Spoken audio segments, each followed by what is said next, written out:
The capital நண்பர்களுக்கு வணக்கம். நான் உங்கள் நிரஞ்சன். நேற்று நம்ம போட்டிருந்த வீடியோவை நிறைய பேர் பார்த்துருக்கீங்க, நிறைய பேர் கமெண்ட் பண்ணியிருந்தீங்க. குறிப்பா நிறைய கன்ஃபியூஷன்ஸ் இருந்துச்சு எங்களுக்கு டிவி சேனல்ஸ்லாம் பார்த்து. ஆனால் உங்கள் வீடியோவை பார்த்து நிறைய கிளாரிஃபிகேஷன்ஸ் அப்படின்றது கிடைச்சது. என்ன எக்ஸாக்டாக தமிழ்நாட்டில் போய்கிட்டு இருக்கு அப்படின்றத நீங்கள் சொல்லிக்கிட்டு இருக்கீங்க அப்படின்னு சொல்லியிருந்தீங்க. ரொம்ப ரொம்ப சந்தோஷம். உங்களுடைய நம்பிக்கையை நான் காப்பாற்றிக்கிட்டு இருக்கேன் அப்படின்றது எனக்கு பெரிய மகிழ்ச்சி அப்படின்றது கொடுக்குது.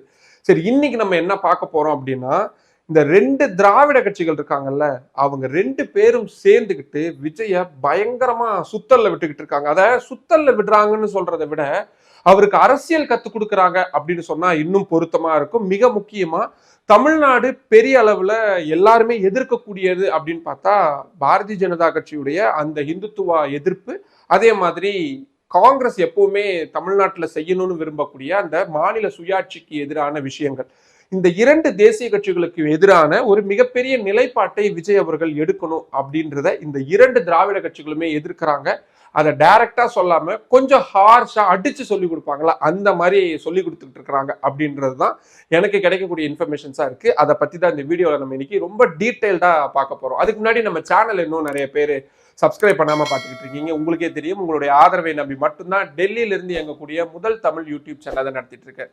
இப்போ இந்த மாதிரியான ரொம்ப ரொம்ப முக்கியமான இன்ஃபர்மேஷன்ஸ் உங்களுக்கு உடனுக்குடன் வந்து சேரணும் அப்படின்னா நம்ம சேனலை சப்ஸ்கிரைப் பண்ணிக்கோங்க.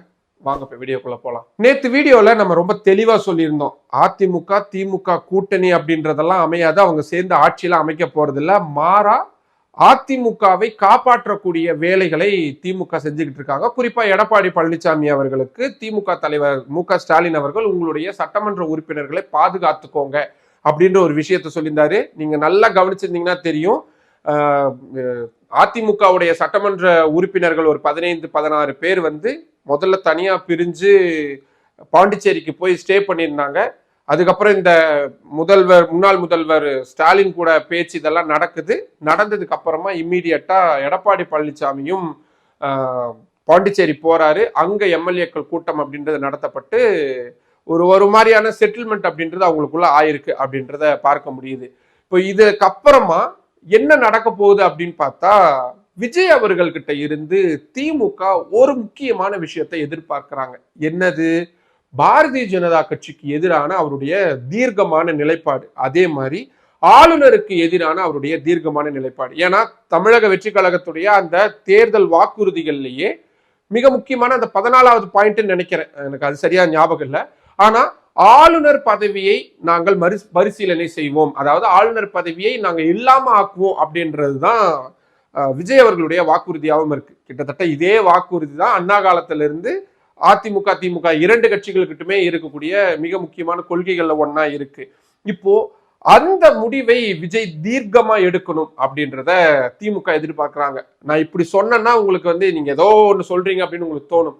இதுக்கான மிக முக்கியமான ஆதாரமா நம்ம என்ன இருக்குன்னா, விடுதலை சிறுத்தைகள் கட்சிகிட்டையும் இந்திய கம்யூனிஸ்ட் கட்சிகிட்டையும் தமிழக வெற்றி கழகம் பேசுறாங்க அப்படின்றது வந்து நமக்கு தெரியும். அந்த பேச்சுவார்த்தையின் பொழுது இவங்க ரெண்டு பேரையுமே விட்டு இன்சிஸ்ட் பண்ண சொல்லியிருக்கிறாரு தமிழ்நாடு முன்னாள் சீஃப் மினிஸ்டர் எம்.கே. ஸ்டாலின். பழக்க தோசத்துல அதே தான் வருது. என்ன சொல்லியிருக்கிறாரு? இப்ப ஆளுநர் தனிப்பெரும்பான்மை கொண்ட ஒரு கூட்டணி இல்லாம இருக்கும் பட்சத்துல இவரை வந்து அழைக்கணும், விஜய் அவர்களை ஆட்சி அமைக்கிறதுக்கு அழைக்கணும். அவர் அழைக்காம இருக்கிறாரு. அதனால அவருக்கு எதிராக ஒரு கண்டன அறிக்கைய விஜய் அவர்களை விட சொல்லுங்க. அதே மாதிரி மத்திய பாஜக அரசையும் எதிர்த்து ஒரு காட்டமான அறிக்கையை விட சொல்லுங்க. நாங்க பேக் பண்றோம், நாங்க பின்னாடி இருந்து அவருக்கான ஆதரவு அப்படின்றத திரட்டி கொடுக்குறோம் அப்படின்றதுதான் திமுக தலைமை விடுதலை சிறுத்தைகள்கிட்டையும் சரி கம்யூனிஸ்டுகள்கிட்டையும் சரி சொல்லி அனுப்பக்கூடிய விஷயமா இருக்கு. ஏன் அப்ப எதிர்பார்க்கிறாங்க அப்படின்னா, ஏன்னா விடுதலை சிறுத்தைகளுக்கும் சரி கம்யூனிஸ்டுகளுக்கும் சரி தமிழக வெற்றி கழகத்துக்கிட்ட போறதுக்கு ஒரு நியாயமான காரணம் வேணும். திமுக இருந்து பிரிஞ்சு போனாலும் காங்கிரஸ் மாதிரி அவங்க பண்ணணும்னு நினைக்கல, அவங்களுக்குன்னு சில முக்கியமான காரணங்கள் வேணும். நல்லபடியாவே அனுப்பி வைக்கணும் அப்படின்னு தான் திமுக தரப்பும் விரும்புறாங்க. ஆனா அதுக்கு முன்னாடி விஜய் அவர்கள் கொள்கை ரீதியில எந்த அளவுக்கு கான்பிடென்டா இருக்கிறாரு, மோடியையும் அமித்ஷாவையும் ஆர்எஸ்எஸ்ஸையும் பாஜகவையும் எதிர்க்கிறதுல அவர் எந்த அளவுக்கு நிலைப்பாட்டோட இருக்கிறாரு அப்படின்றத தெரிஞ்சுக்க விரும்புறாங்க. ஆனா ஒரு கிணத்துல போட்ட கல்லு மாதிரிதான் அந்த கோரிக்கை அப்படின்றது இருக்குது. நீங்க நல்லா யோசிச்சு பாருங்களேன். விஜய் அவர்களுக்கு ஆதரவாக அவரை கடுமையா எதிர்த்துட்டு இருந்த பிரகாஷ் ராஜ் மாதிரியான திரைத்துறை சேர்ந்தவர்களும் சரி, எதிர்கட்சி வரிசையில் இருக்கக்கூடிய முக்கியமான நபர்களும் சரி, திருமாவளவன் ஆகட்டும், இடதுசாரிகளாகட்டும், பிரேமலதா விஜயகாந்த் ஆகட்டும், IUML ஆகட்டும், இவங்க எல்லாருமே சொல்றாங்க. இன்னொரு பக்கம் மற்ற கட்சிகள், சின்ன சின்ன கட்சிகளை சேர்ந்தவங்களும் அதே தான் வலியுறுத்திக்கிட்டே இருக்கிறாங்க. இதை வலியுறுத்தாம இருக்கக்கூடிய ஒரே ஆள் யாருன்னு பாத்தீங்கன்னா விஜய் அவர்கள் மட்டும்தான். விஜய் அவர்கள் மட்டும்தான் இதுக்கு ரியாக்ட் பண்ணாம இருக்கிறாரு. இன்னைக்கு தமிழ்நாட்டில் பல இடங்கள்ல காங்கிரஸ் கட்சிக்காரங்க ஆளுநருக்கு எதிராக போராட்டங்கள் அப்படின்றத நடத்தி இருக்கிறாங்க. ஆனா அவங்க யாருமே இல்லாம யாருக்கியா டீ ஆத்துறீங்கன்ற மாதிரிதான் தன்னந்தனியா போராட்டம் அப்படின்றத பல இடங்களை பண்ணியிருக்காங்க. மதுரையில் இருக்கக்கூடிய நடது சோர்ஸ் எல்லாம் கூப்பிட்டு கேட்கும் பொழுது, ஆனா இவங்க தாங்க ஒரு 10 பேர் வந்து கொடியை பிடிச்சிக்கிட்டு இங்க ஆடிட்டு கிடக்குறாங்க, தாவேகால இருந்து யாரையுமே வரல, யாரையுமே காணோம் அப்படின்றாங்க. இப்போ முக்கியமான விஷயம் நடந்துட்டு இருக்கப்போ ஒரு கூட்டணிக்கு புதுசா போய் சேர்ந்திருக்கிறாங்க, போய் நிக்கணும்ல. சென்னையில் இன்னைக்கு ஒரு விஜய் ஒரு ஆர்ப்பாட்டம் பண்றாருன்னு வச்சுக்கோங்களேன், அதோடைய வீரியம் எந்த அளவுக்கு இருக்கும். இந்த இடத்த தான் திமுகவும் சரி, விடுதலை சிறுத்தைகள், மற்ற கட்சிகள் எல்லாமே கொஞ்சம் தயக்கத்தோட விஜய பாக்குறாங்க, ஆபத்தா பாக்குறாங்க. எங்க இவர் இதே மாதிரியான ஒரு அமைதியை வரக்கூடிய நாட்கள்ல ஒரு அரசு அமைக்கும் பொழுது இவர் பண்ணிட்டாருன்னா தமிழ்நாட்டில் இவ்வளவு நாள் நம்ம சேமிச்சு வச்ச அத்தனையுமே வீணா போயிருமே அப்படின்ற ஒரு அச்சத்துக்கான காரணமா இதுதான் இருக்கு. அது மட்டும் இல்லாம அவங்களுடைய பாலிடிக்ஸோடைய இம்மெச்சூரிட்டி எவ்வளவு தூரம் இருக்குன்னு பாருங்க விஜய் அவர்களோடது.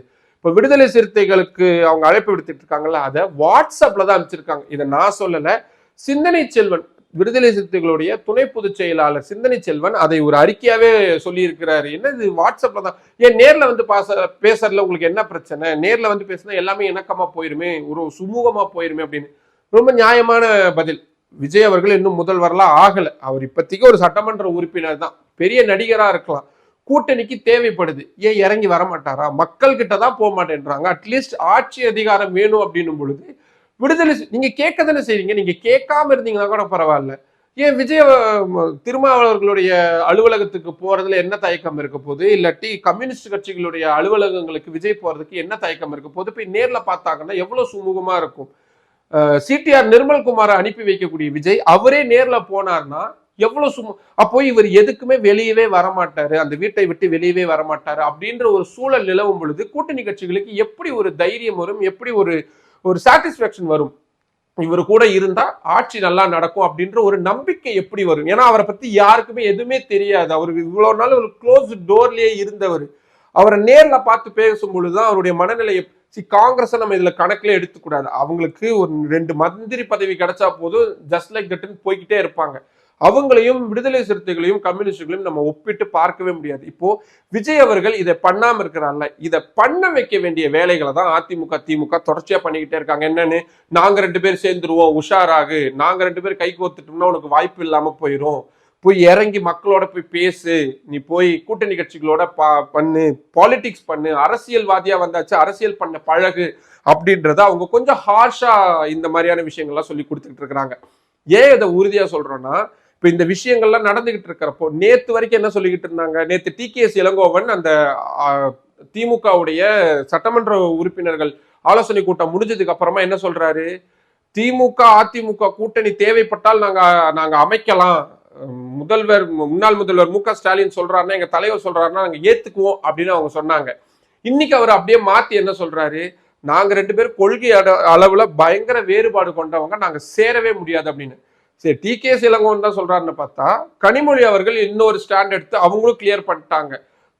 அவர் விஜய் தாங்க அதிக இடங்கள் வச்சிருக்கிறாரு, மக்கள் சரியான தீர்ப்பு கொடுக்கல, நிறைய இடங்கள் கொடுத்திருந்தாங்கன்னா இப்ப பிரச்சனை இல்லை, குழப்பமா தான் இருக்கு, பரவாயில்ல, ஆளுநர் அவர்கள் விஜயை தான் அழைக்கணும் அப்படின்னு கனிமொழியே சொல்லியாச்சு.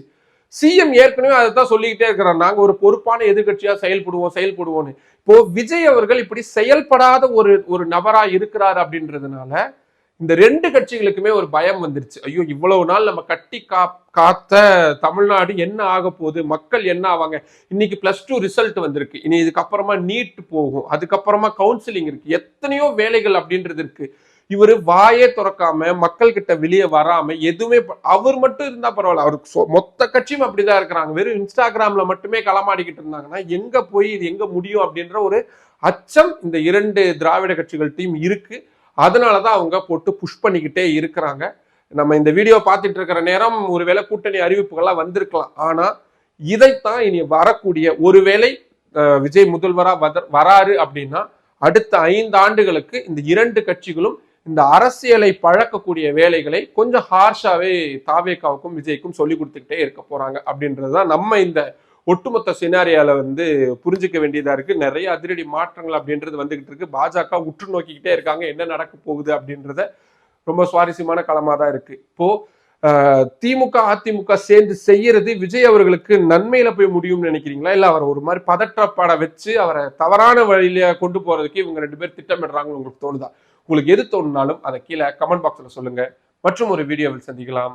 நன்றி. நம்மளோட கேபிட்டல் சேனல்ல இன்னும் நிறைய பேர் சப்ஸ்கிரைப் பண்ணாம பார்த்துட்டு இருக்கீங்க. உங்களுக்கே தெரியும், உங்களுடைய ஆதரவை நம்பி மட்டும்தான் டெல்லியில இருந்து இயங்கக்கூடிய முதல் தமிழ் யூடியூப் சேனல் அதை நடத்திட்டு இருக்கு. இப்போ இந்த மாதிரியான ரொம்ப ரொம்ப முக்கியமான இன்ஃபர்மேஷன்ஸ் உங்களுக்கு உடனுக்குடன் வந்து சேரணும் அப்படின்னா நம்ம சேனலை சப்ஸ்கிரைப் பண்ணிக்கோங்க. நம்ம வீடியோஸை நிறைய பேர் கொண்டு போய் சேருங்க, லைக் பண்ணுங்க, கமெண்ட் பண்ணுங்க. உங்களுடைய ஆதரவை அதிக அளவில் தாருங்கள். நன்றி.